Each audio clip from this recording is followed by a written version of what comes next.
Hello बच्चों। Hello बच्चों, कैसे हैं आप लोग। स्वागत करता हूं मैं एक बार फिर से आप लोगों का फिजिक्स वाला फाउंडेशन यूट्यूब चैनल पर। बच्चों, जैसा कि हमने प्रॉमिस किया था और उस प्रॉमिस को हम धीरे धीरे पूरा कर ही रहे हैं कि हम लोग एक रिवीजन लेक्चर सीरीज जरूर निकालेंगे। तो आज उसी कैटेगरी के अंदर हम लोग पहली रिवीजन पर वीडियो लेकर के आए हैं, इलेक्ट्रिसिटी पर। यह रिवीजन वीडियो उस बच्चे के लिए है जो एक लास्ट मोमेंट पर रिवीजन चाहता है, लास्ट आवर रिवीजन या लास्ट डे रिवीजन, या ऐसा कहते हैं कि पेपर देने से पहले 48 आवर्स तक जो चीजें आपके माइंड के अंदर रह जाएंगी वही आप पेपर में करके आ पाओगे। तो वो 48 घंटे जो लास्ट के होते हैं उस मोमेंट के लिए बच्चों मैं ये वीडियो आपके लिए लेकर के आया हूं। इसमें मैं हर चीज स्क्रैच से लिखूंगा, अपने हाथ से हर चीज। ये बिल्कुल ब्लैंक स्लाइड होने वाली है, ये बिल्कुल ब्लैंक पीपीटी है और हर चीज मैं अपने हाथ से लिखने वाला हूं और आपको साथ साथ समझाता जाऊंगा। लेकिन बच्चों, आपको यह वीडियो देखने से पहले जरूर वो 6 लेक्चर इलेक्ट्रिसिटी के देखने चाहिए, जरूर वो 6 लेक्चर इलेक्ट्रिसिटी के देखने चाहिए जहां पर आप लोगों ने और मैंने दोनों ने मिल करके मेहनत करी है और हमने इलेक्ट्रिसिटी के बारीक से बारीक कॉन्सेप्ट को समझा है और क्लियर किया है। राइट? तो आप लोगों से ये मेरी उम्मीद है कि आप लोग पहले से वो 6 लेक्चर की सीरीज देख करके आए हैं और तभी इसको आप देख रहे हैं बेटा। ठीक है, तो चलिए हम लोग आज का लेक्चर स्टार्ट करते हैं बच्चों।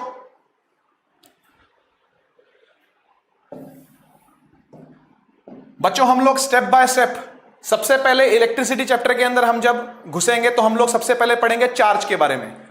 तो बच्चों, चार्ज क्या चीज होती है, ये किसको कहते हैं चार्ज? चार्ज एक प्रॉपर्टी है, किसकी? मैटर की। ये एक मैटर की प्रॉपर्टी है जो कि दूसरे किसी मैटर पर फोर्स लगाती है, इलेक्ट्रिक फोर्स लगाती है। या तो वो फोर्स अट्रैक्टिव हो सकती है या वो फोर्स रिपल्सिव हो सकती है। तो बच्चों, यहां पर मैं कुछ शॉर्ट नोट्स के तरीके से लिख रहा हूं कि चार्ज क्या है? एक प्रॉपर्टी है, एक प्रॉपर्टी ऑफ मैटर है जो कि इलेक्ट्रिक फोर्स लगाती है। जो प्रॉपर्टी इलेक्ट्रिक फोर्स लगाती है, किस पर लगाती है? चार्जेस पर लगाती है, चार्ज पार्टिकल्स पर लगाती है। दोनों तरीके के चार्ज पार्टिकल्स, यानी प्रोटॉन पर भी और इलेक्ट्रॉन पर भी, यानी पॉजिटिव चार्ज पर भी और नेगेटिव चार्ज पर भी। ठीक है ना बच्चों? अच्छा, इसी के साथ हम लोग ये पढ़ते हैं कि भाई चार्ज को हम लोग फिजिक्स के अंदर Q से डिनोट करते हैं। Q से इसका डिनोशन होता है और इसकी SI यूनिट जो होती है वो होती है बच्चों कूलॉम्ब। SI यूनिट जो होती है वो होती है कूलॉम्ब। छोटे c से डिनोट करते हैं इस कूलम को, सॉरी बड़े c से डिनोट करते हैं इस कूलॉम्ब को। और हम लोग जब भी इस नेट चार्ज को लिखते हैं तो इसके लिए हम क्वांटाइजेशन समझते हुए आते हैं। क्वांटाइजेशन, ये क्वांटाइजेशन क्या होता है बच्चों? क्वांटाइजेशन का मतलब होता है कि आधा इलेक्ट्रॉन, पौना इलेक्ट्रॉन, सवा इलेक्ट्रॉन, 1.5 इलेक्ट्रॉन, 2.5 इलेक्ट्रॉन पॉसिबल नहीं होता। ऐसा चार्ज रख पाना पॉसिबल नहीं है कि आप आधे इलेक्ट्रॉन को तोड़ लो या 1.5 इलेक्ट्रॉन ले लो या 2.5 इलेक्ट्रॉन ले लो। आप या तो 1 इलेक्ट्रॉन लोगे या 2 लोगे या 3 लोगे या 4 लोगे या 5 लोगे, 6 लोगे, 10 लोगे, 20 लोगे, यानी इंटीग्रल मतलब इंटीजर वैल्यू के अंदर आप लोग ले सकते हो किसी भी एलिमेंट को, किसी भी चीज को। तो ये जो सब एटॉमिक पार्टिकल इलेक्ट्रॉन है या जो उसके ऊपर चार्ज है वो हमेशा कैसे लिखा जाएगा? वो हमेशा लिखा जाएगा क्वांटाइज्ड रूप के अंदर, पैकेट्स के रूप में लिखा जाएगा वो। ठीक है ना? तो इसी के साथ हम लोग फॉर्मूला पढ़ा करते थे, अगर आपको याद हो तो Q is equal to NE. Q is equal to NE where Q क्या होता था? Net charge. Q होता था नेट चार्ज। N का मतलब क्या होता है बेटा? N का मतलब होता है number of electrons, number of electrons. और E का मतलब होता है electronic charge. Electronic charge, electronic charge का मतलब क्या होता है कि एक इलेक्ट्रॉन पर कितना चार्ज है, और एक इलेक्ट्रॉन पर होता है 1.6 इंटू 10 की पावर माइनस 19 कूलम का चार्ज। कितना चार्ज होता है बच्चों? 1.6 इंटू 10 की पावर माइनस 19 कूलम का चार्ज होता है एक इलेक्ट्रॉन के ऊपर। इसके ऊपर क्वेश्चन क्या बनता है वो भी सुन लेते हैं हम लोग। जिस पर क्वेश्चन बनता है वो बनता है बेटा कि find the number of electrons constitute 1 coulomb of charge. Find the number of electrons in 1 coulomb of charge, ऐसा बोलते हैं कि भाई 1 कूलम के चार्ज में कितने इलेक्ट्रॉन होंगे। तो हम सिंपली वाला फॉर्मूला लगाएंगे यहां पर Q is equal to NE. आइए लगाते हैं, Q is equal to NE। बच्चों, Q कितना दे रखा है? 1 कूलम दे रखा है। Q को दे रखा है 1 कूलम। N आपको नहीं पता, नंबर ऑफ इलेक्ट्रॉन्स ही तो आपने निकालने, N for number of electron, जो कि आपने निकालने। इलेक्ट्रॉनिक चार्ज कितना होता है? 1.6 इंटू 10 की पावर माइनस 19 कूलम। ये पूरा उठ करके नीचे जाएगा। ये पूरा इसके डिवाइड में आएगा और ये हो जाता है n is equal to 1/1.6 into 10 की पावर माइनस 19। ऊपर जाएगा तो यहां से निकल करके आता है 6.25 6.25 इंटू 10 की पावर 18 इलेक्ट्रॉन्स। तो बच्चों इतने इलेक्ट्रॉन मिलते हैं, इतने इलेक्ट्रॉन मिलते हैं, तब जाकर के क्या बनता है, 1 कूलम का चार्ज बनता है। ये 1 कूलम का चार्ज बहुत बड़ा होता है बच्चों। इसी के साथ मैं आपको एक नोट का पॉइंट और लिखवा देता हूं कि बच्चों 1 मिली कूलम के अंदर 10 की पावर -3 कूलम होता है और 1 माइक्रो कूलम के अंदर 10 की पावर -6 कूलम होता है। एक बार स्लाइड को पूरी देख लो, चार्ज के बारे में स्लाइड बता रही है आपको। नेक्स्ट स्लाइड पर चलते हैं हम लोग अब बात करते हैं बेटा आई के बारे में। ये आई कौन है? आई stands for electric current. I stands for electric current. बच्चों रिवीजन की बातें हैं, थोड़ी सी स्पीड से तो चलेगी, और आपको बता दूं कि इलेक्ट्रिक करंट भी क्या है, ये चार्ज की स्पीड है, ये फ्लो ऑफ चार्ज की स्पीड है, ये flow of charge per unit time है, amount of charge transferred per unit time को ही क्या बोलते हैं, करंट बोलते हैं। आप लोग जानते हो इस बात को। तो इसको डिफाइन कैसे करते हैं, अमाउंट ऑफ चार्ज ट्रांसफर्ड या ट्रेवल्ड या कुछ भी बोल लो भाई, ट्रांसफर्ड इन 1 सेकेंड, 1 सेकेंड, ठीक है ना, पर यूनिट टाइम, पर यूनिट टाइम। किसी यूनिट टाइम के अंदर कितना चार्ज ट्रांसफर हो रहा है। यूनिट टाइम का मतलब होता है एक चीज लेना, मतलब 1 सेकंड लेना। तो 1 सेकंड यहां पर लिया जाता है और देखा जाता है कितना चार्ज उसके अंदर ट्रांसफर हो रहा है बच्चों। तो ये चार्ज की स्पीड है, एक तरीके से कहा जाए तो ये चार्ज की स्पीड है। तो हम करंट को कैसे डिफाइन करते हैं, करंट को ऐसे ही डिफाइन करते हैं कि भाई कितना अमाउंट का charge, amount of charge per unit time, पर यूनिट टाइम। पर यूनिट टाइम का मतलब डिवाइड करना, पर यूनिट टाइम इन सेकंड्स। यहां लिखा जाता है कूलम में और यह निकलता है बच्चों एम्पियर के अंदर। करंट निकलता है किसमें, एम्पियर में। करंट की ऐसा यूनिट क्या है, एम्पियर है। आप लोग इस बात को जानते हो। इसी को हम लोग फॉर्मुलेट करेंगे तो लिखेंगे I is equal to Q upon T। एक फॉर्मूला ये बन गया करंट का, I बराबर Q अपॉन T। जिस तरीके से चार्ज हो सकता है मिली कूलम या माइक्रो कूलम के अंदर, उस तरीके से करंट भी हो सकता है मिली कूलम या माइक्रो कूलम के, मिली एम्पियर या माइक्रो एम्पियर के अंदर। तो हम लोग इसको इस तरीके से लिखेंगे यहां पर नोट का पॉइंट बना करके, 1 मिली एम्पियर होता है 10 की पावर -3 एम्पियर और 1 माइक्रो एम्पियर होता है 10 की पावर -6 एम्पियर। ध्यान रखना, ध्यान रखना। करंट को कैलकुलेट कैसे करते हैं, करंट को कैलकुलेट करने के लिए जो डिवाइस यूज किया जाता है उस डिवाइस का नाम है एमीटर। एमीटर सीरीज में कनेक्ट करते हैं हमेशा, और ध्यान रखना पॉजिटिव बैटरी से पॉजिटिव वाला सिरा कनेक्ट करते हैं और नेगेटिव वाली बैटरी से नेगेटिव वाला सिरा कनेक्ट करते हैं। ये सब मैं अभी आगे आपको बता दूंगा जब मैं सर्किट बनाऊंगा तो इसका, ठीक है ना। और क्या है करंट के बारे में बच्चों, करंट के बारे में डिफाइन 1 एम्पियर पूछ लेता है, ठीक है ना। तो यहां पर मैं इसको लिख देता हूं एक क्वेश्चन के फॉर्म में कि डिफाइन 1 एम्पियर। ये 1 एम्पियर क्या होता है बच्चों, 1 एम्पियर को अगर डिफाइन करना हो तो हम लोग कुछ नहीं, सिंपली यहां भी 1 रखते हैं, यहां भी 1 रखते हैं। मतलब 1 कूलम का चार्ज अगर 1 सेकंड में ट्रांसफर हो रहा होगा तो बोलेंगे भाई 1 एम्पियर का करंट बना है। क्या बोला मैंने, एक कूलम का चार्ज अगर 1 सेकंड में ट्रांसफर हो रहा होगा तो हम बोलेंगे कि 1 एम्पियर का करंट बना है। तो यहां पर मैं लिख देता हूं it is defined as a charge of 1 coulomb transferred in 1 second, ठीक है ना। Then the current is said to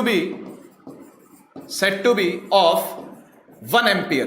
तब करंट को क्या कहेंगे, करंट को कहेंगे कि वो 1 एम्पियर का है। कब, जब 1 कूलम का चार्ज 1 सेकंड के अंदर ट्रांसफर हो रहा हो, ठीक है ना। बार बार नहीं करूंगा, एक ही बात को आप समझ गए हो कि I बराबर Q अपॉन T होता है। तो बच्चों ये 1 कब आएगा, ये 1 तब आएगा जब आप इसको भी रखोगे 1 कूलम और इसको भी रखोगे 1 सेकेंड, ठीक है ना। तो ये क्या बन जाएगा, ये बन जाएगा 1 एम्पियर। तो एम्पियर को कूलम पर सेकंड भी कह सकते हैं, अगर आप मेरी बात समझ रहे हो तो।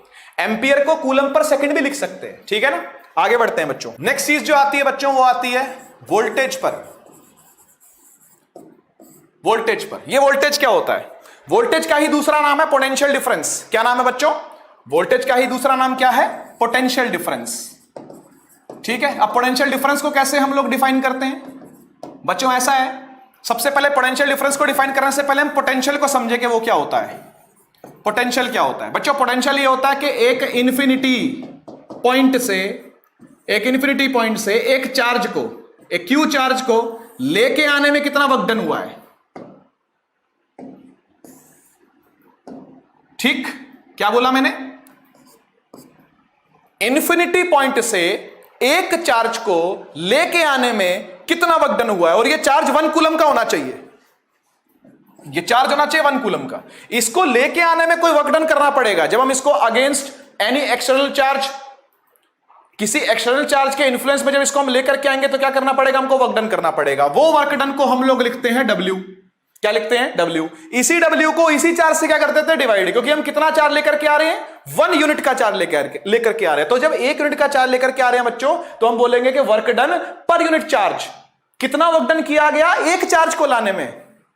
तो यहां पर हम क्या लिखते हैं? इसको W/Q, और इसी को बोलते हैं वोल्टेज, इसी को बोलते हैं पोटेंशियल। अब जब एक पॉइंट पर हम इसको ले आए हैं, ऐसे ही हम किसी और पॉइंट पर भी अगर इसको ले आए तो ये पॉइंट 1 हो गया, ये पॉइंट 2 हो गया, तो यहां का पोटेंशियल V1 हो गया, यहां का पोटेंशियल V2 हो गया। समझ रहे हैं आप इस बात को?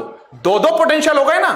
अब इन दो पोटेंशियल के बीच में हम लोग अगर चार्ज को चलाने की कोशिश करें तो अपने को वर्क डन फिर करना पड़ेगा। मतलब अगर चार्ज मान लो यहां पर है, इस जगह पर चार्ज है, और यहां से हम चार्ज को कहां लेके जा रहे हैं? यहां लेके जा रहे हैं, तो हम चार्ज को मूव करवा रहे हैं ना। तो चार्ज को मूव करवाने में भी क्या करना पड़ेगा? वर्क डन करना पड़ेगा। तो इस बार जो वर्क डन हम लिखेंगे पर यूनिट चार्ज, वो लिखेंगे डेल्टा V। इसी को कहते हैं वोल्टेज। एक्चुअली में वोल्टेज जो होती है वो दो पोटेंशियल का डिफरेंस होता है, दो पॉइंट के बीच के पोटेंशियल का क्या होता है? डिफरेंस होता है। कुछ समझ में आया होगा, है ना? ये दो पोटेंशियल, ये जो 2 पॉइंट मैं आपको बता रहा हूं, ये एक्चुअली में बैटरी के 2 पॉइंट होते हैं बेटा। ये बैटरी के 2 पॉइंट होते हैं। आप जानते हो ये एक सेल है, कई सारे सेल लगा दूंगा तो बैटरी बन जाएगी, कोई बात नहीं, पता आपको ये बात। तो ये सेल है, ये सेल का है higher potential, this is higher potential, और जो नेगेटिव वाला होता है ये होता है लोअर पोटेंशियल। तो ऐसा कहते हैं कि करंट जो होता है वो पॉजिटिव पोटेंशियल से निकल करके कहां जाता है बच्चों? नेगेटिव पोटेंशियल पर जाता है और वापस आ जाता है। ठीक है ना? मतलब पॉजिटिव से चला, जो भी इसने रेजिस्टेंस लगी है, कुछ बल्ब लगा है, कुछ भी लगा है, उसको जलाया और कहां आ गया? वापस आ गया बैटरी के अंदर। तो कहां से कहां मूव किया? पॉजिटिव पोटेंशियल से नेगेटिव पोटेंशियल मूव किया। कौन मूव किया? करंट मूव किया। समझ में आया ना? अच्छा, इलेक्ट्रॉन्स जो होते हैं वो सर्किट के अंदर नेगेटिव टू पॉजिटिव चलते हैं, लेकिन करंट को हम ये मानते हैं कि वो पॉजिटिव से नेगेटिव चल रहा है। ऐसा क्यों करते हैं? क्योंकि एक कन्वेंशन है बेटा। इसको कन्वेंशन की तरह से ले रखा है हमने कि करंट एक पॉजिटिव एंटिटी है, तो भैया वो पॉजिटिव से निकलती होगी और नेगेटिव में जाती होगी, जबकि एक्चुअली में ऐसा नहीं होता। एक्चुअली में इलेक्ट्रॉन निकलता है नेगेटिव से और कहां जाता है? घूम करके पॉजिटिव में जाता है। ठीक है ना? तो एक्चुअली में इलेक्ट्रॉन ही कंस्टिट्यूट करते हैं करंट को बनाने के लिए, पर हम करंट को एक पॉजिटिव एंटिटी मानने के चक्कर में ये मान लेते हैं कि कहां से कहां जा रही? ये पॉजिटिव से नेगेटिव जा रही है। ठीक है ना? कुछ समझ में आया? अच्छा, यहां पर ये फॉर्मूला था वोल्टेज का, वर्क डन अपॉन चार्ज। इस वर्क डन को हम लोग जूल में कैलकुलेट करते हैं, चार्ज को कूलॉम्ब में कैलकुलेट करते हैं, और वोल्टेज को बेटा वोल्ट्स के अंदर कैलकुलेट करते हैं। किसमें करते हैं? वोल्ट्स में। यहां से एक और डेफिनेशन बनती है जो कि बहुत इंपॉर्टेंट है बोर्ड्स के लिए, हम लोग रिवीजन बोर्ड्स के लिए कर रहे हैं, क्योंकि वो क्या बनती है कि 1 वोल्ट को डिफाइन कर दे भाई। ये 1 वोल्ट क्या होता है? मुझे एक बात बताओ, ये 1 वोल्ट कब आएगा? जब आप 1 जूल का वर्क डन करोगे 1 कूलम के चार्ज पर। जब आप यहां पर भी 1 रखोगे और यहां पर भी 1 रखोगे तो ये भी क्या आएगा? ये भी 1 आएगा। तो जब 1 जूल का वर्क डन किया जाता है 1 कूलम के चार्ज को यहां से यहां हिलाने के लिए, तो बोलते हैं भैया 1 वोल्ट हो गई है। This is the potential difference of 1 volt. जब 1 जूल का वर्क डन 1 कूलम के चार्ज पर किया जाए तो क्या कहेंगे? 1 वोल्ट कहेंगे। यहां लिख देता हूं इस बात को कि when 1 joule of work is done to move 1 coulomb of charge, ठीक है ना, through 2 points of different potential is called voltage. 1 volt, sorry, है ना? इसे क्या बोलेंगे? इसे बोलेंगे 1 वोल्ट। इस तरीके से बच्चों 1 वोल्ट को डिफाइन करते हैं। ठीक है ना? आगे बढ़े, काफी इंपॉर्टेंट फॉर्मूला है, कंसेप्चुअल फॉर्मूला है, पोटेंशियल एनर्जी से निकल के आया हुआ फॉर्मूला है ये। उस पोटेंशियल एनर्जी को आप लोगों ने सीनियर क्लासेस के अंदर पढ़ना है। अभी के लिए आपको इस फॉर्मूले को याद करके आगे बढ़ना है और थोड़ा सा समझते हुए, मैं जितना समझा पाया वो 10th लेवल तक सफिशिएंट है। आगे बढ़ा जाए। नेक्स्ट आता है बच्चों एक बहुत ही इंपॉर्टेंट, बहुत ही ज्यादा important topic, Ohm's law. Ohm's law, ये ओम्स लॉ क्या कहता है यार? ओम्स लॉ एक्चुअली में इस वोल्टेज के बीच में और करंट के बीच में रिलेशन देता है। देखो बच्चों, जब तक आप बैटरी कनेक्ट करके रखोगे तब तक करंट चलेगा, और जैसे ही आपने बैटरी को डिस्कनेक्ट कर दिया करंट चलना बंद हो जाएगा। यानी मुझे एक बात बताओ, करंट वोल्टेज को जन्म दे रहा है कि वोल्टेज करंट को जन्म दे रही है? तो इसका आंसर है बेटा कि वोल्टेज पहले आई करंट बाद में आया, है ना? वोल्टेज पहले आई और करंट बाद में आया। तो इसलिए हम लोग इसको बोलते हैं ओम्स लॉ को कि this current is directly proportional to voltage. Current जो है वो किस पे डिपेंड करता है? वोल्टेज पे डिपेंड करता है। करंट जो है वो किस पे डिपेंड करता है? वोल्टेज पे डिपेंड करता है। ठीक है ना? इसको हम लोग डिफाइन करेंगे तो ऐसे लिखेंगे, it states that current flowing in a conductor is directly proportional to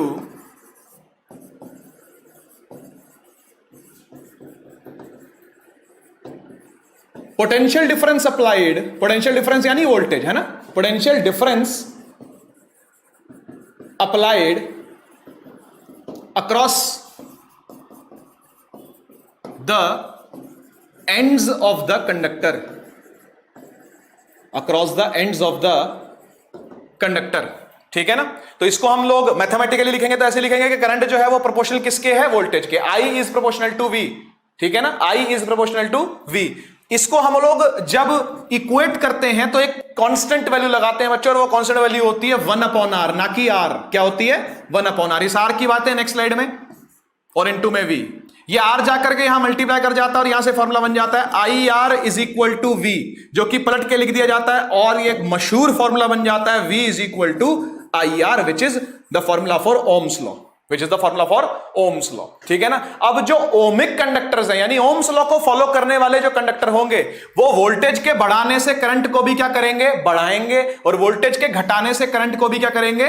घटाएंगे। ठीक है ना? तो इसलिए हम लोग इस ग्राफ को इस तरीके से बनाते हैं कि यहां रखते हैं V, यहां रखते हैं I, और एकदम स्ट्रेट लाइन का ग्राफ बनता है, क्योंकि V बढ़ाने पर I भी क्या होना चाहिए? बढ़ना चाहिए। This should be linear proportional, linearly proportional. Linear proportionality का मतलब यही होता है कि V को बढ़ाने से I क्या हो रहा है? सीधा सीधा बढ़ रहा है, सीधा सीधा डिपेंड कर रहा है इसके ऊपर, ना स्क्वायर पर, ना रूट पर, ना इनवर्स, किसी भी तरीके से नहीं। ये क्या कर रहा है? ये लीनियर प्रोपोर्शनल है। ठीक है ना? लीनियरली प्रोपोर्शनल है। अब बच्चों, जब हम इस ग्राफ का स्लोप निकालते हैं, स्लोप की बातें 9th क्लास के अंदर करते हैं। आप लोग चाहे तो 9th क्लास के अंदर जाकर के इसका लेक्चर सुन सकते हो। मोशन के अंदर मैंने लेक्चर बनाया हुआ है स्प्रिंट बैच के अंदर इसका। ठीक है ना? मैं यहां पर पूरी बात नहीं बता पाऊंगा, जितनी बता पाऊंगा उतनी सुन लो। स्लोप का मतलब होता है बेटा कि चेंज इन y अपॉन में change in x। y axis पर कुछ भी रखा गया उसका change, divide by x axis पर कुछ भी रखा गया उसका चेंज। मुझे एक बात बताओ, यहां y एक्सिस v है और x एक्सिस i है, तो हम लोग जब भी v का चेंज लेंगे और i का चेंज लेंगे तो बेटा ये v अपॉन i ही तो है।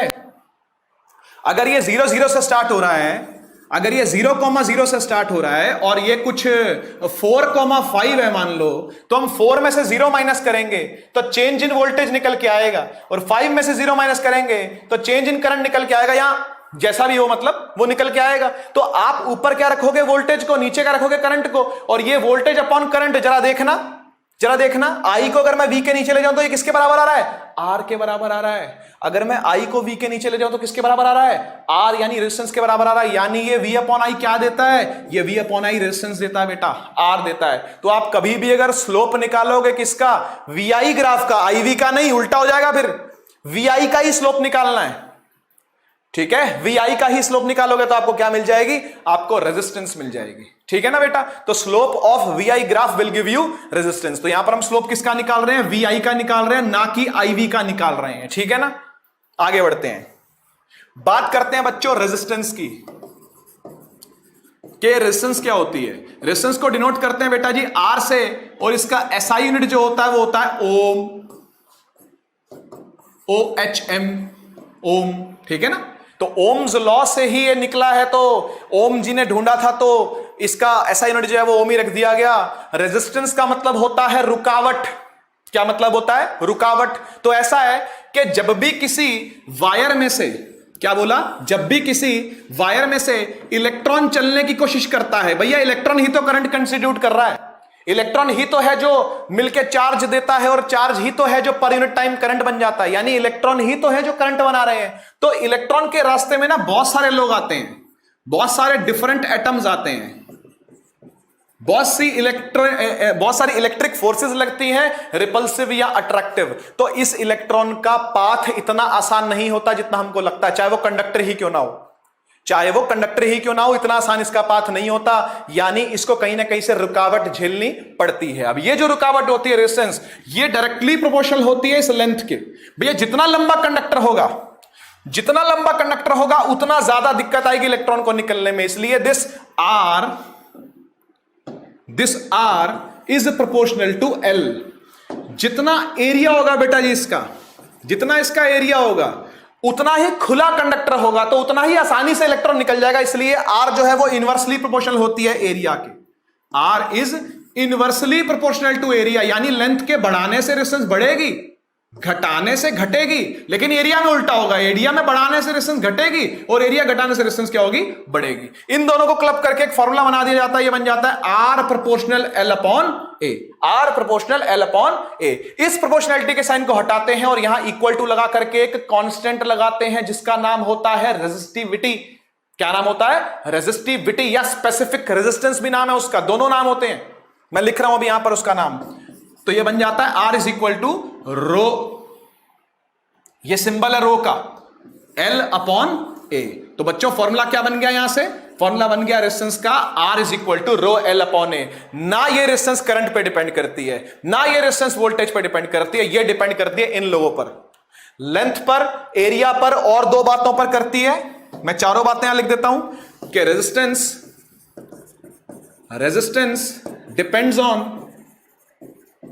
डिपेंड्स ऑन किस किस पर? नंबर 1 लेंथ पर, कंडक्टर की लेंथ पर, क्रॉस सेक्शनल एरिया पर,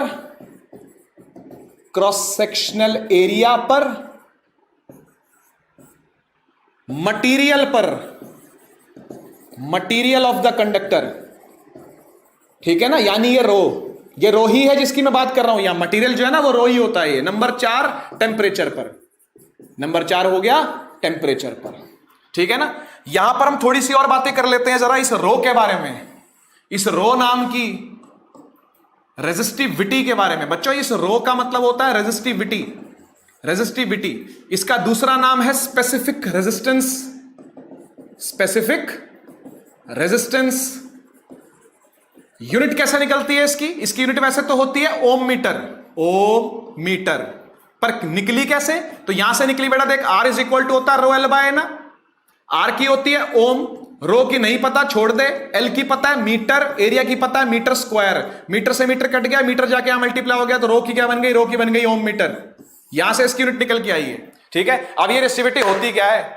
सर सिंबल बता दिया, नाम बता दिया, यूनिट बता दी, यूनिट निकालनी भी सिखा दी, एक नया नाम भी बता दिया, पर ये होती क्या है तो बताओ बेटा जी। ये मटेरियल की प्रॉपर्टी होती है। क्या होती है बोलो? मटेरियल की प्रॉपर्टी। मटेरियल अलग अलग हो जाएगा तो रो अलग अलग हो जाएगा। कॉपर तो रो सेम, कॉपर स्टील आयरन रो अलग। समझ गए ना भाई? तो रेजिस्टिविटी यानी रो हर मटेरियल का क्या होता है? अलग अलग होता है। ठीक है ना, तो this is a material dependent property. क्या बोलूंगा इसको? ये क्या है? ये मटेरियल डिपेंडेंट प्रॉपर्टी है। आप ज्यादा थ्योरी जानना चाहते हो तो बच्चों ये तो एक रिवीजन लेक्चर है, मैं जितना लिख पाऊंगा। आप इसके कंप्लीट नोट्स संपूर्ण नोट्स अवेलेबल हैं पीडब्ल्यू ऐप पर, फिजिक्स वाला की आपको डाउनलोड करना, वहां पर उड़ान सेक्शन के अंदर जाना, उस उड़ान सेक्शन के अंदर फिजिक्स सेक्शन में जाओगे आप तो इलेक्ट्रिसिटी के नोट्स वहां पर अवेलेबल हैं। अलग से 2 फाइल्स डाली गई हैं इलेक्ट्रिसिटी के कंप्लीट रिवीजन नोट्स की, वहां से जाकर के आप और बातें इसके बारे में पढ़ सकते हो। डेफिनेशंस बिल्कुल क्लियर स्पष्ट रूप से वहां पर दी हुई है जैसी आपको चाहिए। ठीक है ना, यहां पर मैं सिर्फ आपके सामने एक बार रिवीजन लेकर के आया हूं। बच्चों रिवीजन होता क्या है? एक तो होता है विजन कि हमने देख लिया इस चीज को। और रिवीजन का मतलब क्या है कि दोबारा से देखना। बस तो मैं क्या कर रहा हूं, मैं आपको दोबारा से दिखा रहा हूं वो चीजों को, ठीक है ना। जो आपने पहले से विजन कर ली है उसको दोबारा दिखाने का काम होता है रिवीजन, है ना। ये रिवीजन का मतलब वो नहीं होता कि 10 बेस्ट क्वेश्चन करके चले गए और पेपर दे करके आ गए। That is not revision video. Revision video तब फायदा देगी जब आपने पहले एक बार विजन कर रखा हो। तो विजन करके आओगे तो आपको इसका फायदा मिलेगा, ठीक है ना बच्चों। आगे बढ़ते हैं फटाफट से, टाइम को वेस्ट नहीं करते जरा भी, ठीक है।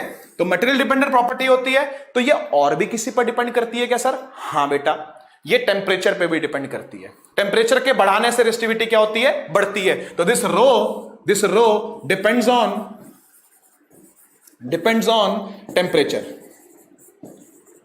ठीक है ना। Rho depends on temperature, otherwise ये और किसी चीज पर डिपेंड नहीं करती, ठीक है ना। तो रेजिस्टेंस में और रेजिस्टिविटी में यही अंतर है कि रेजिस्टेंस जो है वो खुद रेजिस्टिविटी पर डिपेंड करती है। रेजिस्टेंस खुद रेजिस्टिविटी पर डिपेंड करती है। अगर रेजिस्टिविटी ज्यादा होगी तो रेजिस्टेंस भी ज्यादा होगी। अगर रोकने की क्षमता ज्यादा होगी तो रोकेगा भी ज्यादा, है ना। अगर भूख ज्यादा लगी होगी तो खाएगा भी ज्यादा।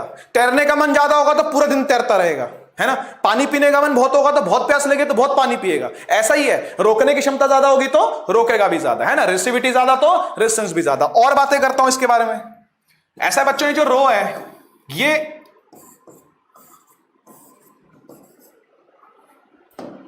प्योर मेटल का कम रहता है, लो रहता है। अलॉय का अच्छा खासा रहता है, ज्यादा रहता है, हाई रहता है। और इंसुलेटर का अरे बहुत हाई रहता है, वेरी हाई रहता है। समझ गए बात को? इंसुलेटर का काम ही क्या है? रोकना, करंट को रोकना। करंट को बहने तो देता नहीं वो। और कंडक्टर क्या करता है? करंट को इजीली फ्लो करने देता है, क्योंकि उसके पास फ्री इलेक्ट्रॉन्स होते हैं, है ना। मैं यहां पर ये बातें भी लिख देता हूं, साथ साथ ये भी डिस्कस हो जाएगा कि कंडक्टर, इंसुलेटर वगैरह ये सब क्या होते हैं। तो प्योर मेटल बेटा अच्छा कंडक्टर होता है। तो अच्छा कंडक्टर क्यों है? कोई अगर अच्छा कंडक्टर है तो क्यों है? क्योंकि उसके पास क्या है बच्चों? उसके पास फ्री इलेक्ट्रॉन्स अवेलेबल होते हैं। फ्री इलेक्ट्रॉन्स या आयंस अवेलेबल है। आयंस दो तरह के होते हैं, आप जानते हो, कटायन और अनायन। कटायन पर पॉजिटिव चार्ज, अनायन पर नेगेटिव चार्ज। अलॉय में क्या खास बात है बेटा? अलॉय मिक्सचर होता है होमोजीनियस मेटल्स का। आप लोगों ने सारी बातें 9th क्लास के अंदर पढ़ी हुई है कि अलॉय क्या होता है। ये होमोजीनियस मिक्सचर है अलग अलग मेटल्स या नॉन मेटल्स का, ठीक है ना। तो इसका रो जो है वो काफी रहता है, ज्यादा ही रहता है, on the upper as per ही होता है ये, है ना, ठीक है। और इंसुलेटर जो हो गए वो बेटा क्या हो गए कि जिनके पास फ्री इलेक्ट्रॉन्स अवेलेबल नहीं है। फ्री इलेक्ट्रॉन्स, ठीक है, आर वेरी लेस, बहुत बहुत कम होते हैं, है ना, बहुत बहुत कम होते हैं। इसीलिए ये कंडक्ट अच्छा नहीं करता तो रोकेगा ज्यादा। जो कंडक्टर बैड होगा वो रेजिस्टर गुड होगा तो रेजिस्टेंस ज्यादा होगी उसकी, है ना। समझ गए होगे आप बात को। तो ये रो की बातें थी, ठीक है। आगे बढ़ते हैं। ओके बच्चों, ऐसा है कि कभी भी आपको इलेक्ट्रिक सर्किट बनाना हो, वो सिंपल बोले कि भैया एक इलेक्ट्रिक सर्किट फॉर्म कर, एक इलेक्ट्रिक सर्किट फॉर्म कर, तो क्या करेगा बेटा? तू एंजॉय करेगा, कुछ नहीं करेगा। देख यहां देख, बैटरी दिखा दे, बैटरी दिखा दे, स्विच दिखा दे बेटा जी, ठीक है ना। स्विच दिखा दे, ऑन स्विच दिखा दे, की होती है ये की, ये प्लस माइनस क्या है? बैटरी, ये बैटरी है, ठीक है ना। इसके साथ आप एक रेजिस्टेंस दिखा सकते हो, आप एक बल्ब दिखा सकते हो, और यहां पर आप एक रियोस्टेट दिखा दो। ये रियोस्टेट बन गया। और थोड़ा सा अच्छा बनाता हूं इस रियोस्टेट को।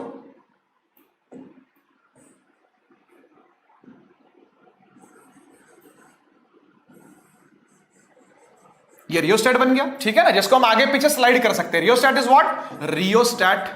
ये रियोस्टेट क्या होता है सर? रियोस्टेट होता है बेटा वेरिएबल रेजिस्टेंस। क्या होता है ये? Variable resistance. भाई एक तो होती है फिक्स रेजिस्टेंस जिसकी वैल्यू चेंज नहीं हो सकती, जैसे ये अगर 5 ओम आ गई तो 5 ओम ही रहेगी, 6 ओम नहीं हो सकती, 7 ओम नहीं हो सकती, 8 ओम नहीं हो सकती, जितनी फिक्स थी वो फिक्स रहेगी। लेकिन आप रियोस्टेट की जो रेजिस्टेंस है वो क्या कर सकते हो? चेंज कर सकते हो। अब बच्चा पूछता है कि सर ये होती कैसे है? तो बेटा प्रैक्टिकल की बातें हैं ये, आप पढ़ सकते हो इसके बारे में, यूट्यूब के ऊपर अथाह नॉलेज मिल जाएगी रियोस्टेट कैसे वर्क करता है। मैं आपको थोड़ा सा बताता हूं इस बारे में, क्योंकि रिवीजन लेक्चर है बेटा ये। तो रियोस्टेट जो होता है उसकी रेजिस्टेंस जो होती है ना वो एल पे डिपेंड करती है। आप जानते ही हो कि रेजिस्टेंस जो होती है वो किस पर डिपेंड करती है? लेंथ पर। तो लेंथ को बढ़ाने से बढ़ती है, घटाने से घटती है। तो इसके ऊपर ना एक स्लाइडर लगा होता है, रियोस्टैट के ऊपर एक स्लाइडर लगा होता है, तो स्लाइडर को हम जब आगे की तरफ खींचते हैं ना, तो ज्यादा लेंथ ऑफ वायर इंक्लूड हो जाती है सर्किट के अंदर, ज्यादा length of the wire include हो जाती है सर्किट में, सर्किट लंबा हो जाता है, सर्किट लंबा हो जाएगा तो रेजिस्टेंस क्या हो जाएगी, बढ़ जाएगी। और फिर इसी स्लाइडर को पकड़ के अगर हम आगे खिसका दें तो लेंथ कम हो जाती है सर्किट से, लेंथ को कम कर दिया जाता है सर्किट से, लेंथ कम हो जाएगी तो रेजिस्टेंस क्या हो जाएगी, घट जाएगी। तो इस प्रिंसिपल पर वर्क करता है। पूछ सकता है एक मार्क के अंदर, ये बोर्ड के अंदर 1 मार्क के अंदर इस बात को पूछ सकता है कि जो रियोस्टैट है किस पर वर्क करता है, जो वेरिएबल रेजिस्टेंस है किस पर वर्क करती है, तो ये किस पर वर्क करती है भाई, ये वर्क करती है R प्रोपोर्शनल L पर, ठीक है ना। और यहां पर हम लोग एक एमीटर जोड़ देते हैं यार, ये एक एमीटर जोड़ देता हूं मैं यहां पर, पॉजिटिव को पॉजिटिव से जोड़ते हैं, नेगेटिव को नेगेटिव से जोड़ते हैं, ध्यान रखना ये तरीका होता है, ये तरीका होता है, ठीक है ना। और एक वोल्ट मीटर को भी कनेक्ट कर देता हूं यहां पर, हमेशा पैरेलल में कनेक्ट होता है बेटा वोल्ट मीटर, इसका भी प्लस माइनस होता है जिससे कोई फर्क नहीं पड़ता अपने को। अगर वोल्ट मीटर का प्लस माइनस भी है तो कोई फर्क नहीं पड़ता, वोल्ट मीटर को ऐसे जोड़ या ऐसे जोड़, ऐसे जोड़, ऊपर से जोड़, नीचे से जोड़, कोई फर्क नहीं पड़ता, उसको 2 एंड चाहिए बस। वोल्ट मीटर को केवल 2 एंड चाहिए, उन 2 एंड्स के बीच में पोटेंशियल डिफरेंस को पिक करता है वो, बस इतना ही काम है उसका। और ये जुड़ता है सीरीज में, एमीटर जुड़ता है सीरीज में, वोल्ट मीटर जुड़ता है पैरेलल में। तो क्या क्या बातें हो गई भाई, बैटरी हो गई, एमीटर हो गया, रेजिस्टेंस हो गई, बल्ब हो गया, बल्ब की भी अपनी कुछ रेजिस्टेंस होगी, मान लो 8 ओम है, कुछ भी हो सकती है। रियोस्टैट हो गया, इसकी भी कुछ ना कुछ रेजिस्टेंस बनेगी। ये की है जो कि अभी किस अवस्था में है, क्लोज्ड स्टेट में है, ये क्लोज्ड स्टेट में, यानी अभी सर्किट क्या है, चल रहा है, सर्किट अभी ऑन है। ऑन है तो भैया करंट दौड़ा दें इसमें, लो करंट दौड़ेगा, दौड़ेगा, चलेगा, चलेगा, चलेगा, चलेगा, चलेगा, चलेगा, इसमें से होता हुआ ऐसे ऐसे ऐसे वापस आ रहा है, ठीक है ना बच्चों। तो इस तरीके से, और बैटरी में जाके घुस जाएगा, है ना। तो इस तरीके से करंट सर्किट के अंदर चलता है। तो ये सारे के सारे क्या थे, ये सारे के सारे सर्किट एलिमेंट्स थे। क्या थे, सारे सर्किट एलिमेंट, ठीक है ना। कभी कभी आ जाता है बनाने के लिए कि भाई ये सब चीजें दी हुई है आपको, तो जोड़ जाड़ करके क्या बना दो, सर्किट बना दो, भाई बना देना, ईजी है बहुत, ठीक है ना। नेक्स्ट आता है बेटा टॉपिक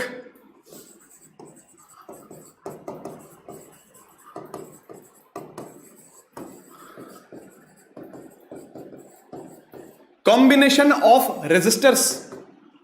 कॉम्बिनेशन ऑफ रेजिस्टर्स क्या होता है बेटा, कि कभी कभी हमारे पास कोई एक पर्टिकुलर रेजिस्टेंस अवेलेबल नहीं होती, कुछ और होती है, तो हम क्या करते हैं, जोड़ जाड़ करके उन रेजिस्टर का ऐसा कॉम्बिनेशन बनाते हैं कि हमको एक रिक्वायर्ड, एक इफेक्टिव, एक इक्विवेलेंट रेजिस्टेंस क्या हो जाए, मिल जाए, ठीक है ना। तो 2 तरीके हैं रेजिस्टेंस को जोड़ने के, एक सीरीज और एक पैरेलल। बहुत अच्छे से जानते हो आप उन चीजों को, है ना। मैं फटाफट से रिवाइज करवा रहा हूं। एक होता है सीरीज सर्किट और एक होता है पैरेलल सर्किट, पैरेलल सर्किट, ठीक है ना। क्या अंतर है, क्या अंतर है दोनों में बेटा जी, ओ बेटा जी देखो, सीरीज का मतलब होता है बेटा जी, ये 1, ये 2, ये 3, ये 4, ये 5, ये 6, ये 7, मुझे पेन ही नहीं उठाना पड़ रहा, मुझे पेन ही नहीं उठाना पड़ रहा। ये सब क्या है, ये सब सीरीज है। तुमको पैरेलल लग रहे होंगे, मेरे को एक भी पैरेलल लग रहा क्योंकि ये सब सीरीज है, पाथ एक ही है। सीरीज में पाथ एक ही रहता है, ध्यान रखना। क्या होता है, पाथ एक ही रहता है, उसको कहते हैं सीरीज। और पैरेलल को पकड़ने का तरीका है कि यहां पर पाथ सेम नहीं रहेगा, बस पाथ का ध्यान रखना आप लोग।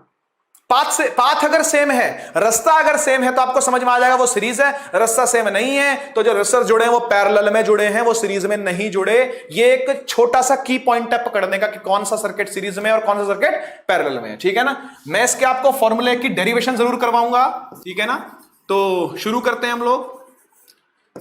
R1, R2, R3 3 रेजिस्टेंस हैं जिसको हमने किस में लगा रखा है, सीरीज में। एक ही लाइन में, एक ही पाथ में कनेक्ट कर रखा है, तो किस में कनेक्टेड है बेटा, सीरीज में कनेक्टेड है। हम इसको बैटरी से जोड़ देते हैं, बैटरी से जोड़ देते हैं। ये बैटरी V वोल्ट की है, कितने वोल्ट की है, V वोल्ट की। अब एक बात ध्यान रखो कि सीरीज के अंदर करंट सेम रहता है। क्या बोला, सीरीज के अंदर करंट सेम रहता है क्योंकि पाथ सेम होता है।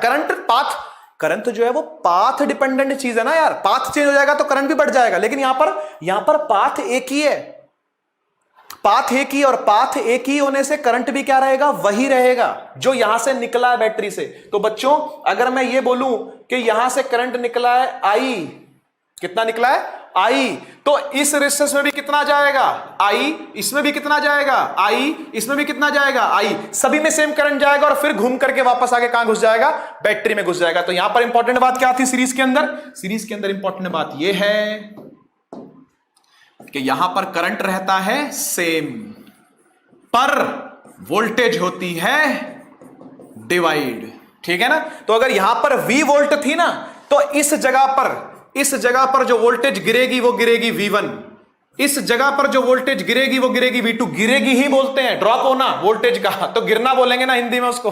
हम लोगों को आदत इसलिए ऐसे ही पड़ी हुई है ना, गिरना बोलने की। तो यहां पर वोल्टेज जो गिरती है वो V2 गिरती है, और यहां जो वोल्टेज गिरती है वो गिरती है V3। ठीक है ना। आप एक बात बताओ, जितनी एनर्जी बैटरी के पास थी वही तो इसने डिवाइड करी ना। तो जब मैं इन तीनों को जोड़ दूंगा तो वापस से क्या आ जाएगा, V आ जाएगा या नहीं। मैं V1 V2 V3 को जोड़ दूंगा तो क्या आ जाएगा, वापस से V आ जाएगा। यहीं से डेरिवेशन स्टार्ट करनी है आपने, ये तरीका था डेरिवेशन को स्टार्ट करवाने का। ठीक है ना। देखो बच्चों, V से ही स्टार्ट होगी। V होता है V1 plus V2 plus V3, कोई दिक्कत तो नहीं। V बराबर V1 plus V2 plus V3। ये जो V है टोटल वोल्टेज है, हाँ या ना। ये वाली V ये क्या है, टोटल वोल्टेज है। तो इसको हम लिखेंगे I इंटू R टोटल। बोलो, V बराबर आई आर, ओम्स लॉ। यहां पर हमने क्या लगाया, यहां पर लगाया, लिख देता हूं यहां पर मैं, using Ohm's law, using Ohm's law. तो ओम्स लॉ लगा करके हमने V को क्या लिख लिया, आई आर टोटल। इसको क्या लिख लेंगे, आई R1। इसको क्या लिख लेंगे, आई R2 प्लस आई R3। आई कॉमन ले ले बेटा, आई कॉमन लेते ही क्या बचेगा, R1 plus R2 plus R3, और यहां क्या रहेगा, यहां रहेगा IRT। आई से आई कट जाएगा और यहां से RT निकल के क्या आ जाएगा, RT निकल के आ जाएगा R1 plus R2 plus R3। ये फॉर्मूला सीरीज का होता है बेटा, ये सीरीज का फॉर्मूला है। डेरिवेशन पूछ लेता है बोर्ड के अंदर, इसलिए मैंने आपको करवाई है। ठीक है ना। पैरेलल सर्किट को देखते हैं अब जल्दी से। बेटा जी, पैरेलल सर्किट जो होता है वो इस तरह का होता है। एक सिंपल पैरेलल सर्किट बनाओ तो ऐसे बनेगा, है ना। और इसको जोड़ दिया किससे, एक V वोल्ट से जोड़ दिया। ठीक है ना। तो ये रेजिस्टेंस R1 है, ये रेजिस्टेंस R2 है, ये रेजिस्टेंस R3 है। अब मुझे एक बात बताओ, करंट जब यहां से निकला था तो वो I था, लेकिन जब वो इसमें जाएगा यहां तक तो I रहेगा, लेकिन उसके बाद बटना स्टार्ट हो जाएगा। यहां कुछ और जाएगा, यहां कुछ और जाएगा, यहां कुछ और जाएगा। यहां जाएगा बच्चों, मान लेते हैं I1, यहां जाएगा मान लो I2, यहां जाएगा मान लो I3। तो करंट अगर बट रहा है तो वापस से जुड़ के वापस से I नहीं हो जाएगा। अगर यहां से I आया है, बट के I1 I2 I3 में चला गया तो वापस से जाने के क्या बन जाएगा, I बन जाएगा। यानी यहां से जब ये निकलेगा तो क्या बन के निकलेगा, I बन के निकलेगा, हाँ या ना। तो हम लोग डेरिवेशन को भी यहीं से स्टार्ट करेंगे। अच्छा, एक बात तो हो गई है कि पैरेलल में करंट डिवाइड होता है। जो यहां पर सेम था वो यहां पे डिवाइड है, जो यहां पे सेम होगा वो यहां पे डिवाइड है। यानी यहां पर डिवाइड हो रही थी वोल्टेज, तो यहां पर वोल्टेज क्या रहेगी, सेम रहेगी। मैं इस बात को लिख देता हूं, कि पैरेलल के अंदर करंट होता है बच्चों डिवाइड, लेकिन वोल्टेज क्या रहती है, सेम रहती है। तो बच्चों अगर यहां पर V वोल्ट है ना, तो इधर भी पड़ेगी V, इधर भी पड़ेगी V, और इधर भी गिरेगी V। तीनों पर सेम वोल्टेज गिरती है। V जितनी टोटल किसके पास है, बैटरी के पास है, वो सेम वोल्टेज गिराएगा, क्योंकि पोटेंशियल तो उतना ही है। जितना यहां पोटेंशियल का डिफरेंस उतना ही यहां, उतना ही यहां, उतना ही यहां। ऐसा इसलिए होता है, सेम पोटेंशियल इसलिए होता है, इन सबका सेम पोटेंशियल गिरता है सबके ऊपर। अब स्टार्ट कहां से करें यार, तो जहां से चेंज हो रहा है वहां से स्टार्ट करेंगे। चेंज कहां से हो रहा है, तो चेंज हो रहा है I में, है ना। I में चेंज हो रहा है, तो हम लिखेंगे I को I1 plus I2 plus I3, है ना। और हम करंट को लिख सकते हैं V by R, Ohm's law से। तो यूजिंग ओम्स लॉ, क्योंकि ओम्स लॉ क्या था, ओम्स लॉ था V is equal to IR, तो यहां से I इज इक्वल टू हो जाएगा V बाय R। हो जाएगा या नहीं हो जाएगा। तो मैं I को क्या लिख सकता हूं, V by R। This is V upon R total is equal to V upon R1 plus V upon, V same है भाई, V upon R2 plus V upon R3। V common लेके काट दे बेटा, बचेगा 1 by RT is equal to 1 by R1 plus 1 by R2 plus 1 by R3। ठीक है ना। तो ये एक और चीज थी जो मैंने आपको रिवाइज करवानी जरूरी समझी है, जो कि पूछ ली जा सकती है, इसलिए मैंने आपको ये बता दिया। ठीक है ना। तो अब कभी कभी क्या होता है बच्चों कि हम लोग मिक्स करके सर्किट को पढ़ते हैं। ठीक है ना। कभी कभी क्या करते हैं, मिक्स करके सर्किट को पढ़ाई करते हैं। तो ये जो मिक्स सर्किट होता है, ये सीरीज और पैरेलल का दोनों का कॉम्बिनेशन हो सकता है। तो इसके ऊपर हजारों तरह के क्वेश्चन बन सकते हैं बच्चों। ठीक है ना। आपको बस इतना ध्यान रखना है कि सीरीज के अंदर करंट रहता है सेम, और पैरेलल के अंदर वोल्टेज रहती है सेम, और सीरीज के अंदर फिर वोल्टेज डिवाइड करेगी और पैरेलल के अंदर करंट डिवाइड करेगा। अगर ये सारी बातें आप ध्यान में रखो तो ऐसा कोई न्यूमेरिकल नहीं है जो आप ना कर पाओ। ठीक है ना। आगे बढ़ते हैं हम लोग, हीटिंग इफेक्ट्स की तरफ चलते हैं बच्चों। हीटिंग इफेक्ट के अंदर अगर आपको पढ़ना हो तो सबसे पहले पढ़ो भाई joules law of heating, heating effects of current. सुंदर टॉपिक है बहुत, हीटिंग इफेक्ट्स ऑफ करंट। ठीक है ना, करंट जब चलता है तो हीट प्रोड्यूस करता है। क्यों प्रोड्यूस करता है हीट को, समझते हैं जरा, समझते हैं भाई क्यों प्रोड्यूस करता है। अगर ये कोई कंडक्टर है तो आप जानते हो कि भाई इलेक्ट्रॉन को चलना है, और इलेक्ट्रॉन के चलने में रास्ते में कौन खड़े हैं, रास्ते में एटम खड़े हैं। तो जब एटमों के पास आकर के वो टक्कर मारेगा तो अपनी एनर्जी को लूज करता है, और जब ये एनर्जी लूज होती है तो ये किसी ना किसी हीट की फॉर्म में, लाइट की फॉर्म में बाहर निकलती है, रेडिएट आउट होती है। ठीक है ना, क्या होती है, रेडिएट आउट होती है। तो इस हीट एनर्जी को हम लोग कैसे डिफाइन करते हैं, इस हीट एनर्जी को जूल ने जो डिफाइन किया था वो ऐसे किया था कि जो हीट होती है बेटा जी, ये प्रोपोर्शनल होती है करंट के स्क्वायर के।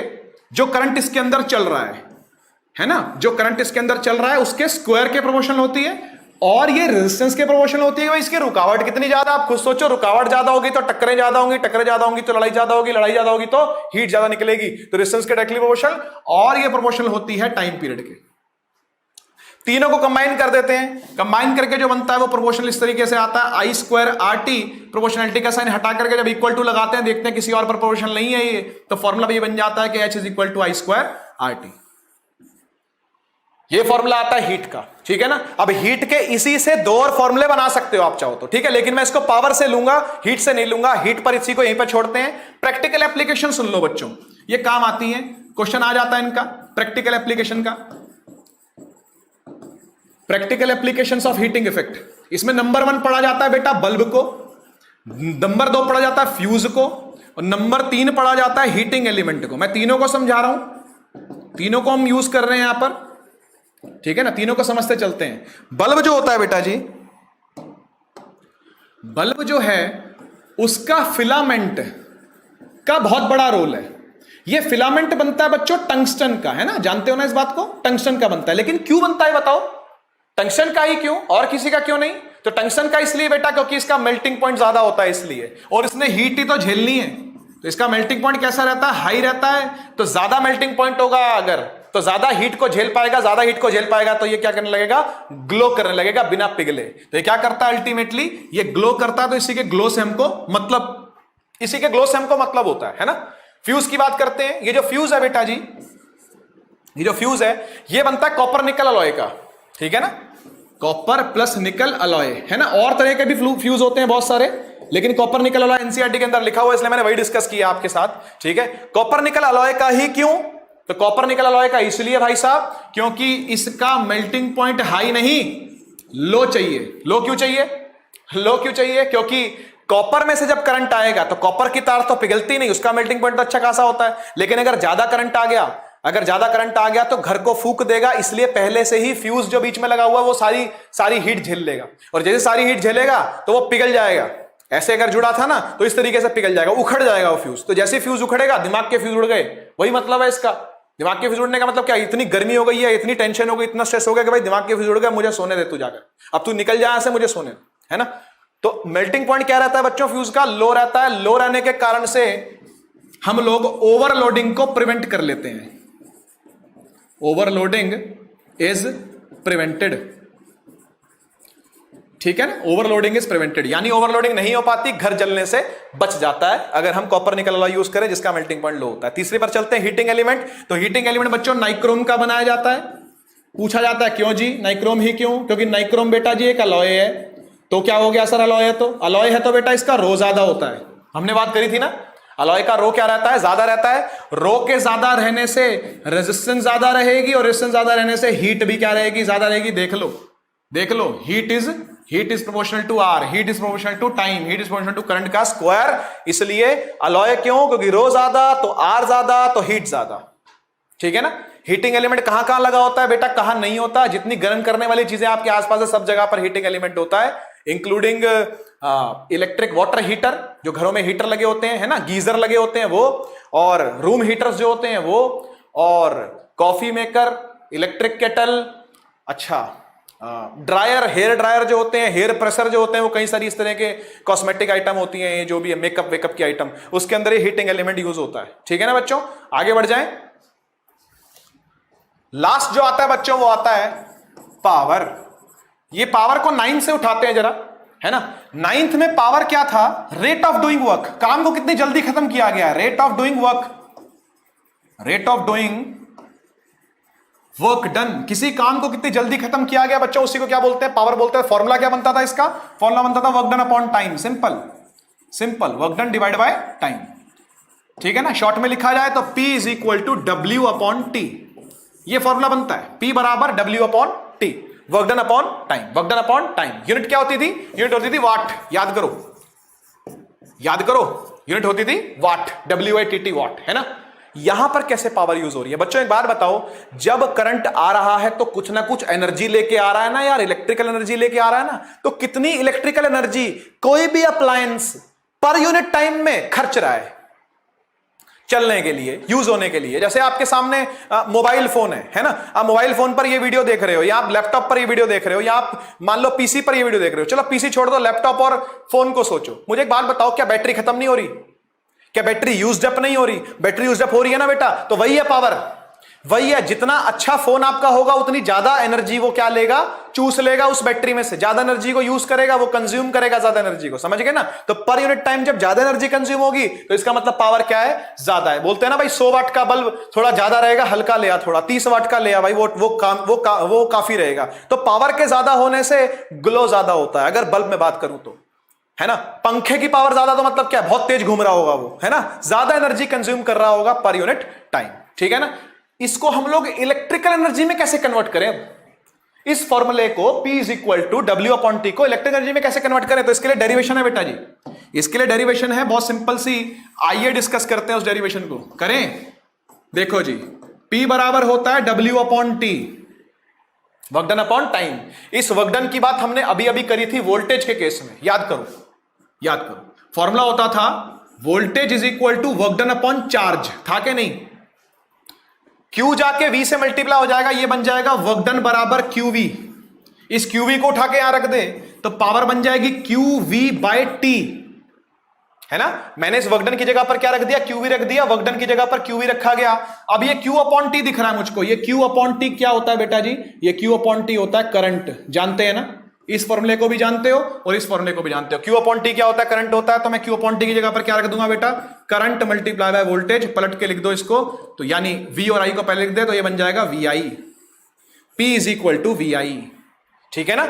और ऐसे ही हम लोग अगर यहां पर V बराबर IR, ओम्स लॉ है ना, वो पुट कर दूं अगर मैं यहां पर, तो ये बन जाता है P is equal to V की जगह पर IR रखूंगा तो हो जाएगा I into I square R। एक फॉर्मूला हो गया पावर का, दूसरा वाला, ठीक है। और यहां पर मैं इस ओम्स लॉ को थोड़ा सा मॉडिफाई करूं, R को नीचे ले जाऊं तो I बराबर V बाय R होता है। इस I को उठा के यहां रख दे, ये हो जाएगा V into V by R, V multiply by V by R, तो ये बन जाएगा P is equal to V into V by R which becomes V square by R, ठीक है ना। तो ये 3 फॉर्मूले बन जाते हैं बेटा जी यहां से, किसके? पावर के। तो पावर के 3 फॉर्मूले बन गए यहां से। इस पावर को अगर आप टाइम से मल्टीप्लाई कर दोगे तो आपको एनर्जी मिल जाएगी, कमर्शियल यूनिट ऑफ एनर्जी कहते हैं उसको, अलग से बात करते हैं उसके बारे में।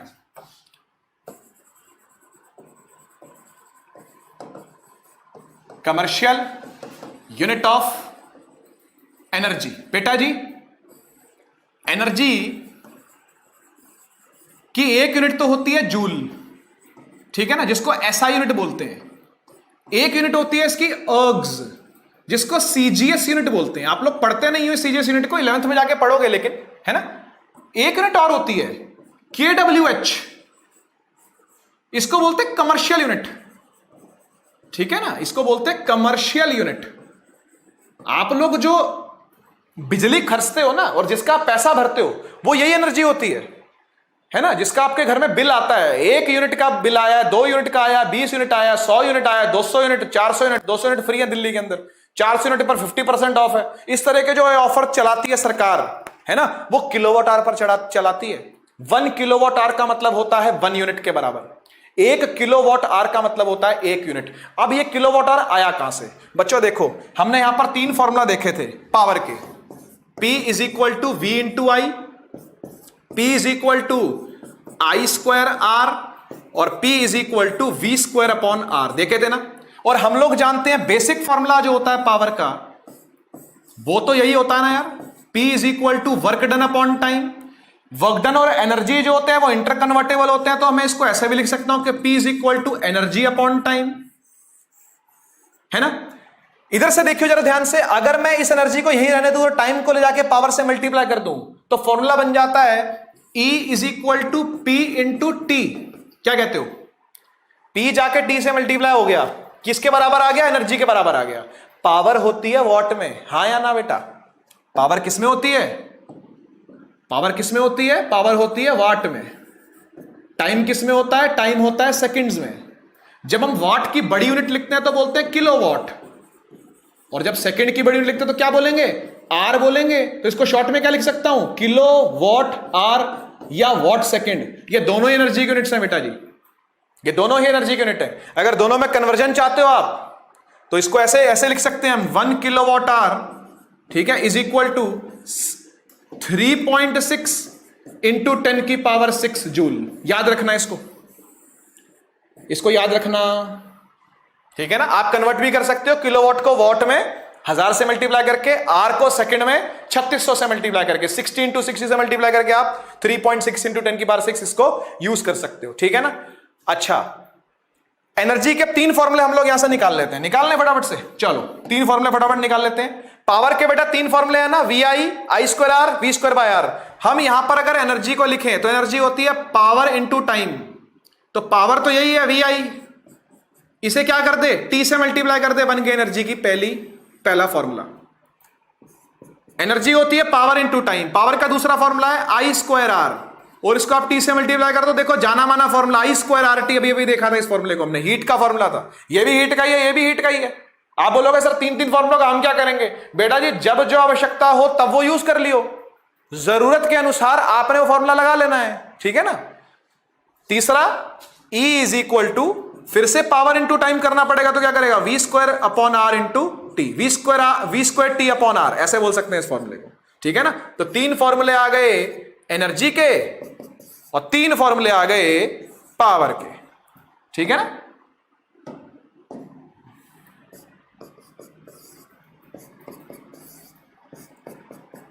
ठीक है जी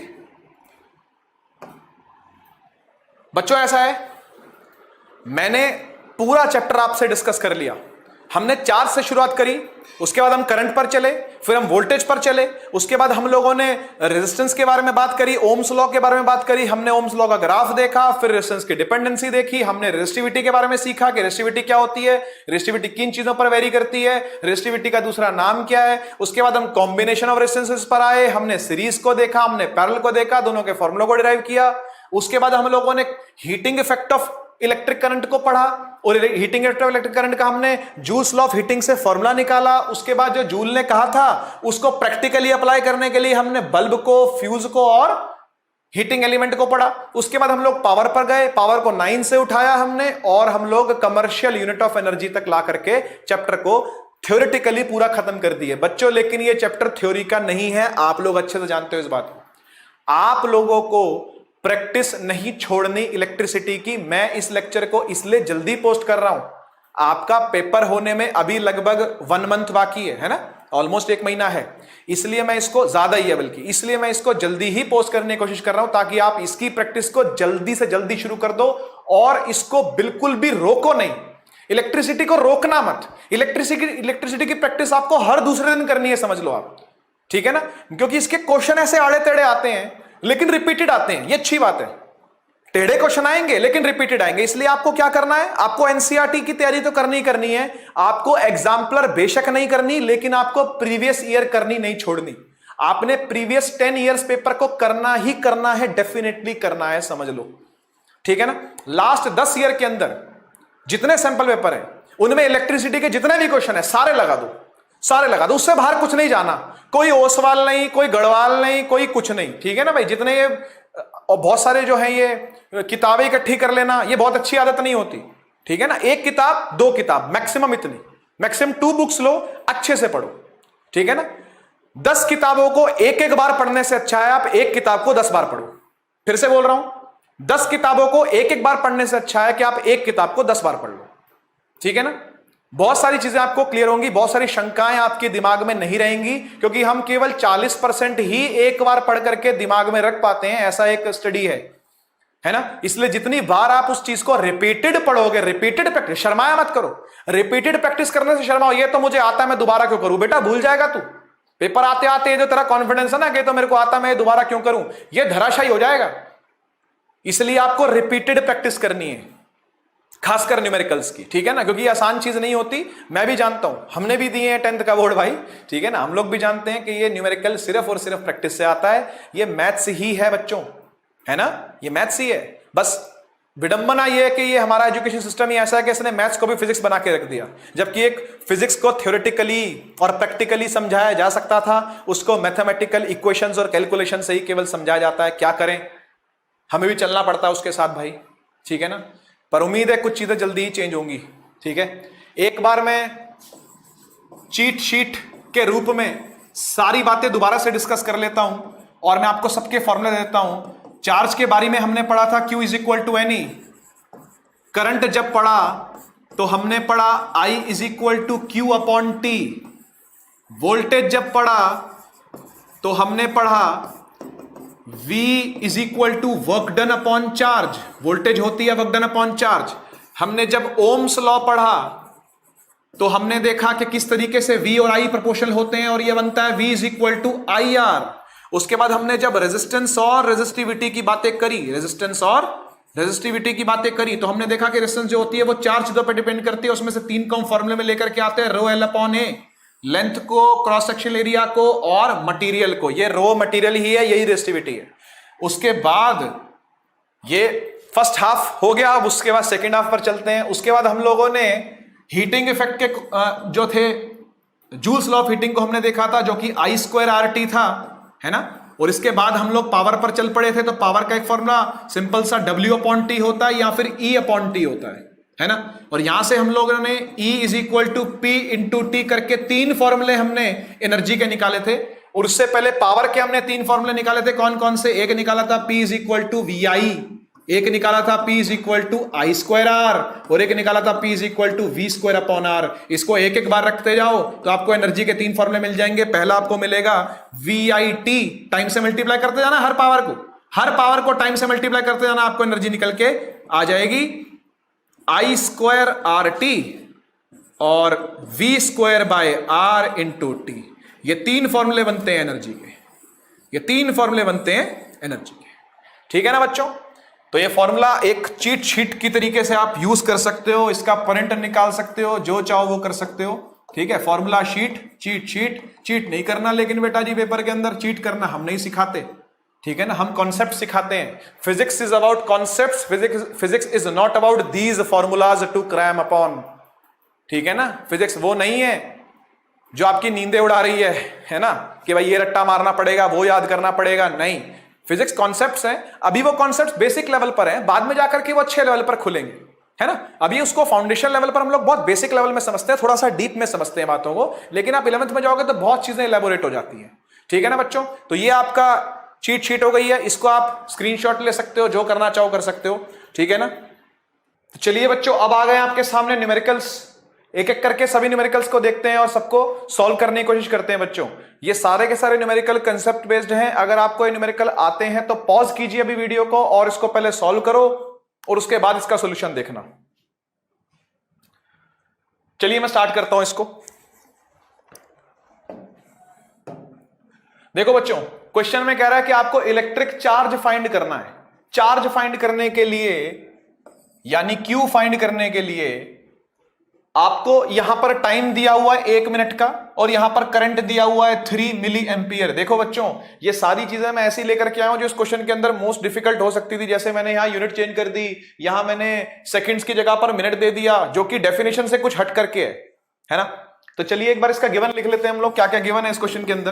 तो इस क्वेश्चन में गिवन है बच्चों, सबसे पहले तो करंट जो कि कितना है 3 मिली एम्पियर। इस मिली एम्पियर को कैसे चेंज करते हैं, मैंने बताया था अभी रिवीजन के अंदर ही इसको, कि 3 × 10 की पावर -3 एम्पियर, ठीक है ना। इस तरीके से इसको कन्वर्ट कर लो।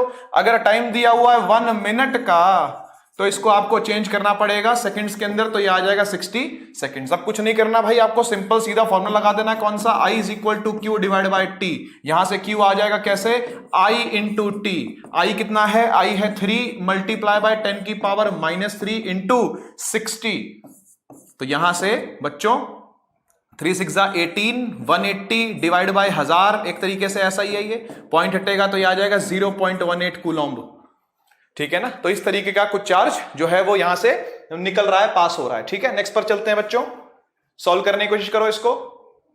देखिए वोल्टेज पर है बेटा ये न्यूमेरिकल, ठीक है ना, तो बिल्कुल कंसेप्ट बेस्ड न्यूमेरिकल है ये। आप जानते हो वोल्टेज क्या होती है, वोल्टेज होता है पोटेंशियल का डिफरेंस। एक हायर पोटेंशियल से एक लोअर पोटेंशियल पर चार्ज लेकर के जाते हैं तो कितना करना पड़ता है, वर्क डन। वही यहां पर पूछा हुआ है, पूछता है कि भाई वर्क डन कितना करना पड़ेगा, यानी W बताओ जी कितना करना पड़ेगा। एक 2 कूलम के चार्ज को 6 वोल्ट से 4 वोल्ट, 6 वोल्ट से 4 वोल्ट एक चार्ज को लेकर के जा रहे हैं, जो चार्ज कितना है 2 कूलम का चार्ज है, उसको लेकर के जाया जा रहा है। ठीक है ना, तो सब कुछ गिवन है बच्चों।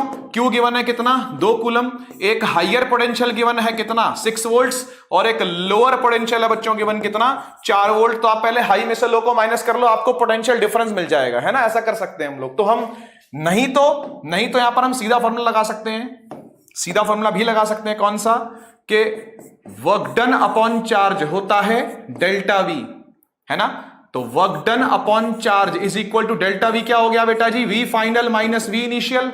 तो बाद में रखा 4 पर, पहले रखा 6 पर, यानी दोनों के बीच में जो पोटेंशियल डिफरेंस बना वो कितना बना, वो बना 2 वोल्ट का। ठीक है ना। आप 4 - 6 करोगे तो -2 आएगा, उससे कोई फर्क नहीं पड़ता, उससे कोई फर्क नहीं पड़ता।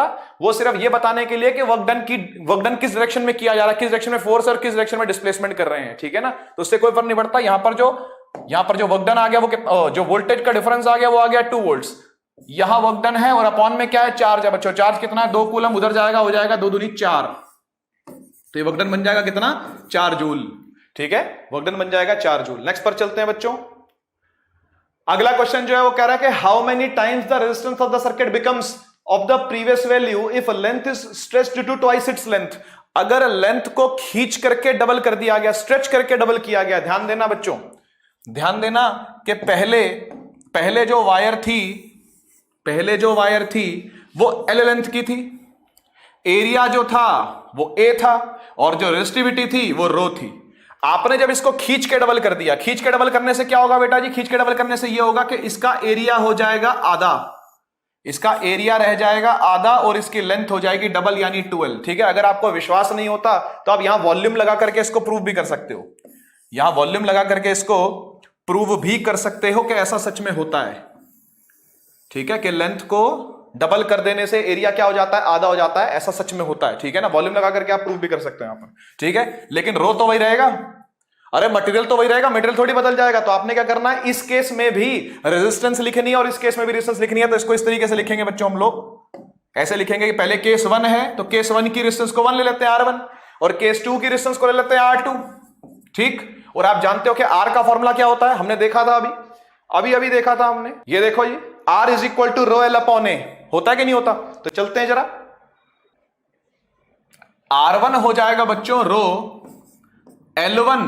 वो L1 कितना है, वो L1 L ही है, क्योंकि पहले तो लेंथ L ही थी ना, और पहले एरिया भी क्या था, पहले एरिया भी A था, लेकिन फिर लेंथ को कर दिया गया डबल, यानी रो इंटू L की जगह पर क्या लिखेंगे 2L, और एरिया की जगह पर क्या लिखेंगे A/2, A डिवाइड बाई 2। ये 2 जाएगा ऊपर और मल्टीप्लाई हो जाएगा, और यहां पर ये बन जाएगा क्या, 4 टाइम्स रो L/A। चेक कर लो, 2 दूनी 4 होकर के बाहर आ जाएगा, ये बन जाएगा 4 टाइम्स रो L/A। तो ये है इक्वेशन नंबर 1 और ये है इक्वेशन नंबर 2। आपने दोनों को डिवाइड कर देना है, सबसे आसान तरीका होता है डिवाइड करना। बच्चा पूछता सर मैं डिवाइड ही क्यों करूं और कुछ क्यों ना करूं, बेटा डिवाइड करना सबसे आसान तरीका है इसको। ठीक है ना, देखो R1 जो था वो आपका था रो L अपॉन A, और R2 जो था वो आपका था 4 times rho L upon A। ये इक्वेशन नंबर 1 थी, ये इक्वेशन नंबर 2 थी। आपने दोनों को डिवाइड कर देना, डिवाइड 2/1 या 1/2, जिसको मर्जी कर दो, कोई दिक्कत नहीं है। ठीक है ना, LHS को LHS से डिवाइड करते हैं तो R2 अपॉन R1 लिखेंगे, और RHS को डिवाइड करेंगे तो लिखेंगे 4 टाइम्स रो L/A अपॉन रो L/A। तो रो L/A से रो L/A पूरा कट जाएगा। क्या आया निकल करके, निकल के आया 4/1। R1 को ले जाके वहां मल्टीप्लाई कर दे, तेरा R2 बन गया बेटा 4 टाइम्स R1। एंड में एक लाइन इंग्लिश में लिखनी पड़ेगी यहां पर कि resistance finally becomes 4 times that of its initial value, that of its previous value. इस तरीके से आपने इसको आंसर करना है बच्चों, ठीक है, समझ में आया? नेक्स्ट पर चलते हैं। ओके, इफेक्टिव रेजिस्टेंस निकालनी है बच्चों आपने, 2 सर्किट दे रखे हैं आपकी आंखों के, पहले इसको खुद सॉल्व करो आप। इफेक्टिव रेजिस्टेंस भी निकालना है, करंट भी निकालना है। देखो बच्चों कैसे सॉल्व करेंगे इसको। आप सबसे पहले पाथ देखो, ये दोनों एक ही पाथ पर हैं, और एक ही पाथ पर है तो ये दोनों किस में है बच्चों? ये दोनों सीरीज में है ना, हमने बात की हुई है ना, जब पाथ सेम होगा तो किस में रहेंगे? सीरीज में रहेंगे। तो ये 3 और 3 मिलकर कितना हो जाएगा सीरीज का? 6 हो जाएगा। तो यहां से हम लोग जब लिखेंगे इसको, तो सबसे पहले इसको सीरीज वाले को सॉल्व करते हैं कि 3 + 3 3 ओम प्लस 3 ओम कितना हो जाएगा बच्चों? 6 ओम, है ना। तो अब क्या करो, अब इसको भूल जाओ, क्योंकि यहां पर इसका आंसर 6 ओम आ चुका है ना, तो अब 3 ओम को भूल जाओ, 2 मिनट के लिए इसको साइड रख दो। यहां पर मैं लिख लेता हूं 6 ओम, है ना, ऐसा मान लेता हूं कि यहां पर कौन है, यहां पर 6 ओम की एक रेजिस्टेंस है। ये 3 ओम को भूल जाओ, 6 ओम की यहां पर क्या एक रेजिस्टेंस है, ठीक है ना। अब ये 6 6 और 6 ये किसमें है? ये तीनों पैरेलल के अंदर है बच्चों। यहां पैरेलल का फॉर्मूला लगाऊंगा मैं फिर से, ठीक है ना। पैरेलल का फॉर्मूला लगेगा 1/6 + 1/6 + 1/6, ये बन जाएगा 3/6। कट गया, पैरेलल को पलट दो तो टोटल रेजिस्टेंस यानी इफेक्टिव रेजिस्टेंस कितना निकल करके आ गई? 2 ओम निकल के आ गई। यानी पहले का आपको आंसर मिल गया, इसका इफेक्टिव रेजिस्टेंस का आंसर आपको मिल गया, ठीक है ना। ऐसे इसका भी निकाल लेते हैं जरा, इफेक्टिव रेजिस्टेंस, ठीक है, फिर सीधा ओम्स लॉ लगाएंगे और हमको करंट मिल जाएगा, है ना। करंट निकालना कोई बड़ी बात नहीं है यहां पर। एक बार रेजिस्टेंस आ गई, टोटल वोल्टेज आ गई, तो करंट भी निकल आएगा। एक बार यहां देखना जरा, ये देखो ये दोनों सेम पाथ पर है। मुझे कैसे पता चला? देखो एक ही तार में है, एक ही तार में जुड़े हैं, जो एक ही तार में जुड़ा है वो सारा एक ही पाथ पर होगा, है ना। तो 3 और 3 मिलकर कितना हो जाएगा? 6 हो जाएगा, है ना। तो मैं ऐसा करता हूं कि शुरू करते हैं इसको, 3 और 3 करके कितना आ जाएगा बेटा? 6 ओम आ जाएगा। अब भूल जाके यहां पे कनेक्टेड है, यहां पे ऐसा सोच कि कोई 6 ओम की रेजिस्टेंस कनेक्टेड है जो 3 ओम के साथ पैरेलल में। जरा ध्यान से देखना, अगर मैं यहां पर 3 को 6 कर दूं तो ये 6 और 3 दोनों किस में आ जाएंगे? पैरेलल में आ जाएंगे। यानी यहां पर क्या लगाना पड़ेगा? पैरेलल का फॉर्मूला लगाना पड़ेगा। पैरेलल का फॉर्मूला क्या है? 1/r parallel is equal to 1/6 और 1/3। तो ये 3 और 6 का एलसीएम भी 6 होता है, ये 1 हो जाएगा, ये 2 हो जाएगा, 1/rp। यहां आ जाएगा 3/6 कटेगा तो आएगा 1/2। इसको पलट के लिख देंगे तो ये बन जाएगा 2 ओम, क्या ना, क्या बन जाएगा? ये 2 ओम। अब कौन कौन निपट चुका? ये निपट गया, ये निपट गया, ये भी निपट गया, और इन सबका आंसर क्या आया? 2 ओम आया। This is R parallel, RP लिखा हुआ मैंने, वो आर पैरेलल, ठीक है ना। वो कितना आया? 2 आया। अब ये पूरा खत्म होने के बाद, ये पूरा समाप्त होने के बाद, यहां पर इसके इक्विवेलेंट एक 2 ओम है, इन सबके इक्विवेलेंट एक 2 ओम है। वो 2 ओम इस 2 ओम के साथ सीरीज में होगी।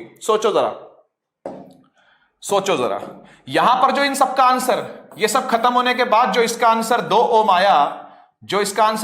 आया, वो 2 ओम इसके साथ सीरीज में रहेगा, क्योंकि एक ही पाथ में आ जाएगा। फिर बना के देखना पड़ता है इसको, ये सब क्या हो जाएगा? एक ही पाथ में आ जाएगा। तो ऐसा गुच्चड़ मुच्चड़ करने से अच्छा मैं आपको साफ सुथरा दिखा रहा हूं कि 2 और 2 कितना हो जाएगा बच्चों? यहां पर 4 हो जाएगा, क्योंकि ये सीरीज में आ गया, सेम पाथ पे आ गया। तो फिर से एक बार सीरीज का फॉर्मूला लगेगा, कौन सा? R1 + R2 यानी 2 + 2, जो कि कितना आ जाएगा? 4 ओम आ जाएगा। ये आर सीरीज आ गया बच्चों 4 ओम्स, ठीक है ना। तो इन 2 को भी अब भूल जाओ, क्योंकि इनका आपको इक्विवेलेंट क्या मिल चुका है? 4 ओम मिल चुका है। वो वाला 4 इस वाले 4 के साथ पैरेलल में रहेगा। क्यों? क्योंकि यहां पर जॉइंट मिला हुआ अपने को। चेक कर लो, ये 4 ओम और इसका सब टोटल होकर के वो 4 ओम दोनों किस में रहेंगे? पैरेलल में रहेंगे। तो पैरेलल इसको सॉल्व करते हैं फटाफट से, ठीक है, और आंसर निकालते हैं इसका। 1/r parallel is equal to 1/4 + 1/4 आ जाएगा 2/4, कटेगा तो आएगा 1/2, पलट के लिख देंगे। इफेक्टिव रेजिस्टेंस निकल के आ जाएगी कितनी? 2 ओम। कमाल की बात है, दोनों जगह पर 2 ओम आंसर आ रहा है ना। करंट निकालते हैं बच्चों। तो करंट निकालने के लिए क्या करोगे? करंट निकालने के लिए हम लोग फॉर्मूला लगाएंगे ओम्स लॉ, V = IR। यहां से I = हो जाएगा V/R। ये V कितना है? V है 20, R कितना है? R है 2, कटेगा तो आंसर आएगा 10 एम्पियर। बहुत ज्यादा करंट निकल रहा है भाई, 10 एम्पियर का करंट निकल रहा है। वहां पर 5 एम्पियर का आएगा, क्योंकि यहां 10 वोल्ट है, यहां 20 वोल्ट थी, तो 10 निकला, वहां 10 है तो 5 निकलेगा, क्योंकि रेजिस्टेंस दोनों में सेम है ना। समझ में आ ही रहा है यहां से हमको।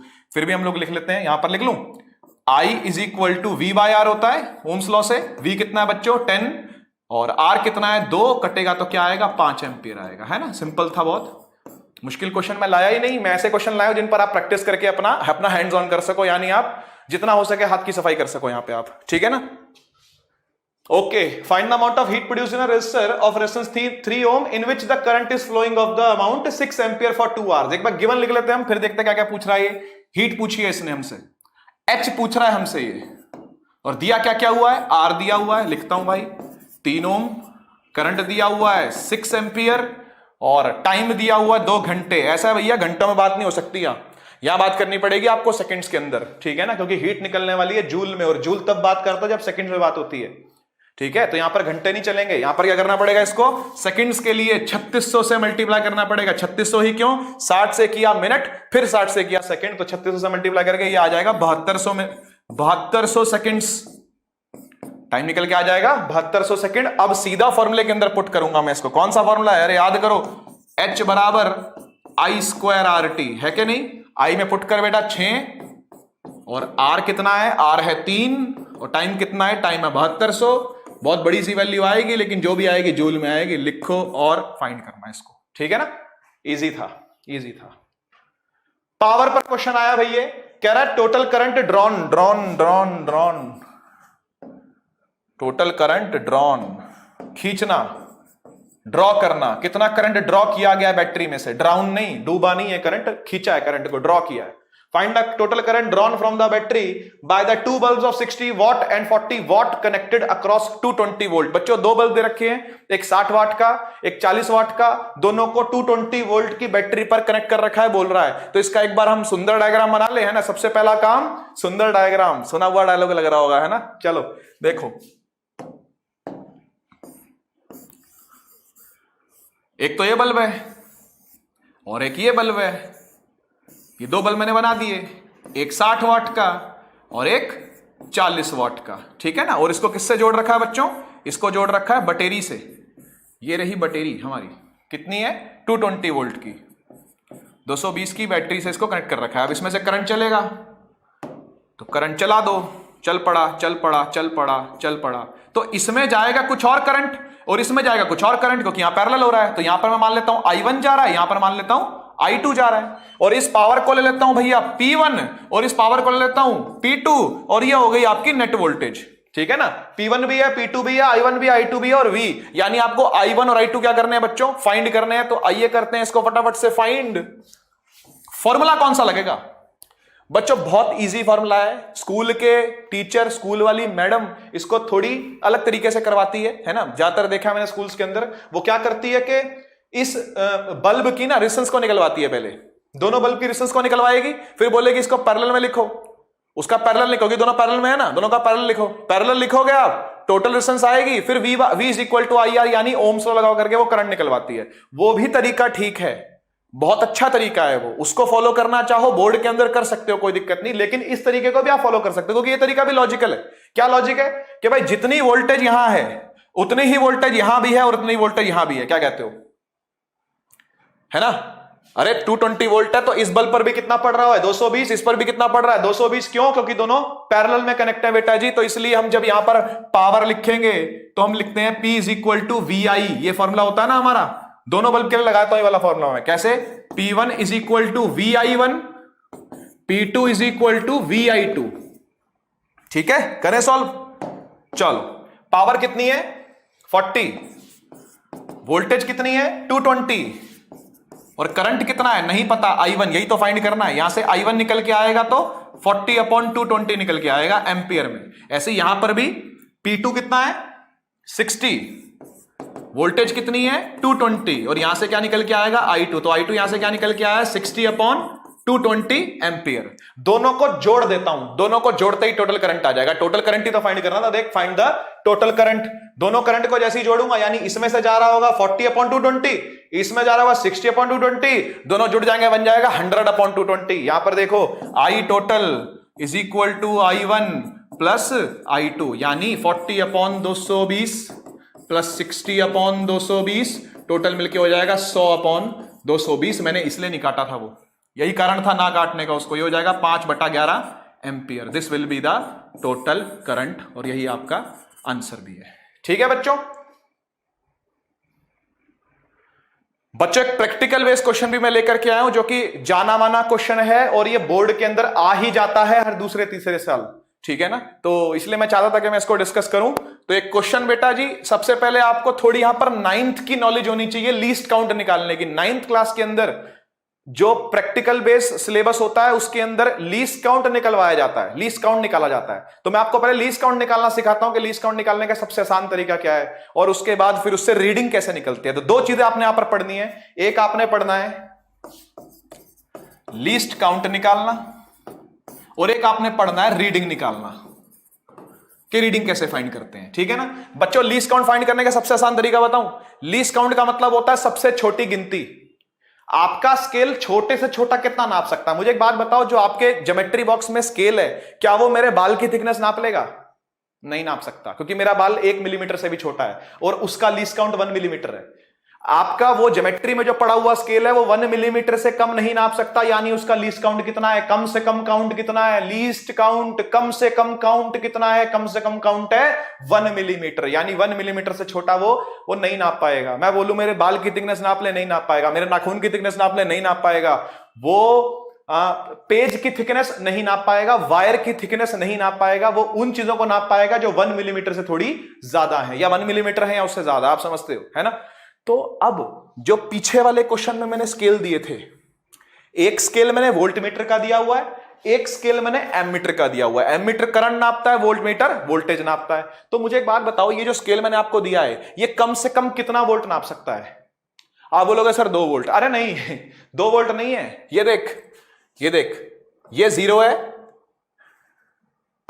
ये 0th है, ये फर्स्ट डिवीजन है, ये सेकंड डिवीजन, ये थर्ड डिवीजन, ये 4th डिवीजन और ये वाला 5th डिवीजन, फिर ये 6th। इसको छोटा करता हूं मैं बच्चों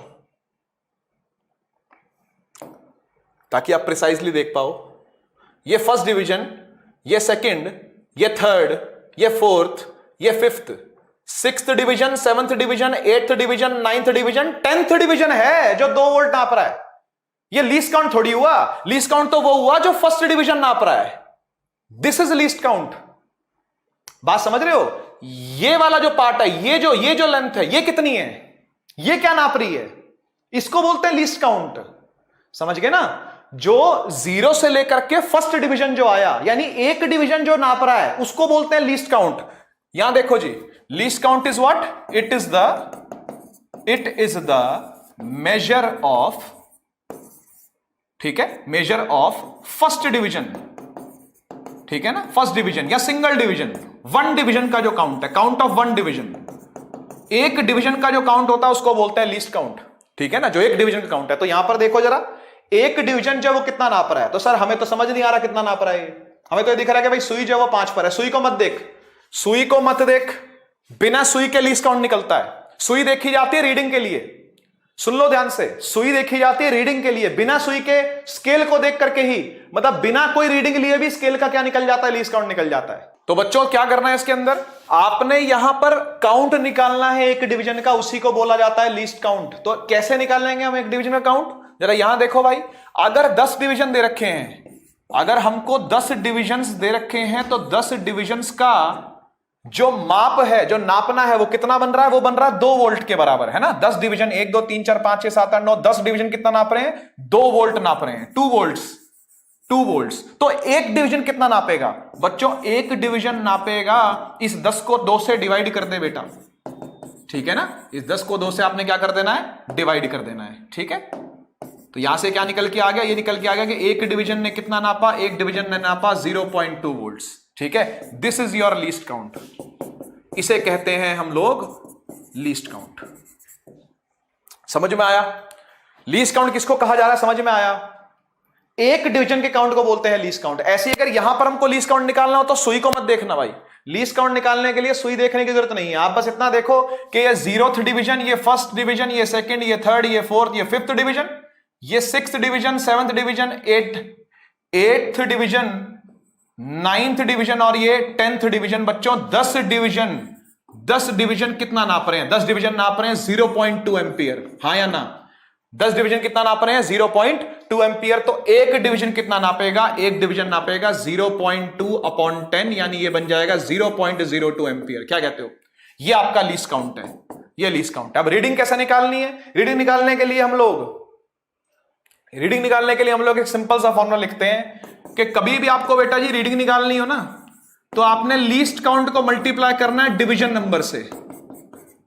लीस्ट काउंट को मल्टीप्लाई करना है डिवीजन नंबर से। अभी डिवीजन नंबर क्या चीज होती है सर? लीस्ट काउंट तो आपने समझा दिया। डिवीजन नंबर क्या होता है? डिवीजन नंबर वो नंबर होता है कि जहां पर सुई पॉइंट कर रही हो। सुई जिस डिवीजन नंबर पर पॉइंट कर रही है उस डिवीजन नंबर को आपने यहां रखना है। जैसे यहां पर डिवीजन नंबर बताना जरा कौन सा है? 5th। ये देखो 5th डिवीजन है, ये है ना। तो 5th डिवीजन को यहां रखना है और उसका लीस्ट काउंट को यहां रखना है। ये देखो जी, ठीक है ना। डिवीजन कितना है, लीस्ट काउंट कितना है इसका? 0.2 और डिवीजन कितना है इसका? 5th। तो हम लोग जब यहां पर फॉर्मूला लगाएंगे तो वो लगाएंगे, देखो जी क्या, कि रीडिंग होती क्या है? रीडिंग होती है least count multiply by division number. एक सिंपल सा फॉर्मूला है, least count multiply by division number. Least count कितना है? लीस्ट काउंट है 0.2 और डिवीजन नंबर कितना है भैया? इसका 5th डिवीजन है। इसको मल्टीप्लाई कर दो, ये निकल के आएगा 1। रीडिंग कितनी आ गई?